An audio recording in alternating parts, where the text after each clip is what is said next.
AI hub tea square pi CM Revanth Reddy సమీక్ష నిర్వహించారు. వి hub ను ఐకానిక్ బిల్డింగ్ గా మార్చాలని అధికారులకు సూచించారు.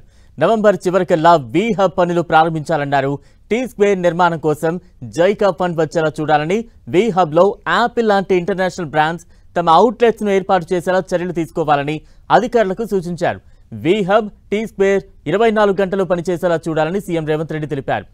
ఇంటిగ్రేటెడ్ కమాండ్ కంట్రోల్ సెంటర్లో ఏఐ హబ్ టీ స్క్వేర్ అభివృద్ధిపై సీఎం సమీక్ష నిర్వహించారు. ఈ సమావేశంలో మంత్రి శ్రీధర్ బాబు, స్పెషల్ చీఫ్ సెక్రటరీలు జయేష్ రంజన్, ఇతర అధికారులు పాల్గొన్నారు. నవంబర్ చివరికల్లా వి హబ్ పనులు ప్రారంభం కావాలని అధికారులను రేవంత్ రెడ్డి ఆదేశించారు. వి హబ్ నిర్మాణం కోసం జైకా ఫండ్ వచ్చేలా చర్యలు తీసుకోవాలన్నారు. వి హబ్ నిర్మాణంలో అన్ని జాగ్రత్తలు తీసుకోవాలని, పార్కింగ్ కు ఎలాంటి ఇబ్బందులు లేకుండా చూడాలని చెప్పారు. యూటిలిటీ జోన్ ఏర్పాటు చేయడంతో పాటు వి హబ్ 24 గంటలు పనిచేయాలన్నారు. ఏఐ హబ్ తాత్కాలిక ఏర్పాటు కోసం ఇంజనీరింగ్ స్టాఫ్ కాలేజీల్లో భవనాలను పరిశీలించాలని ఆదేశించారు.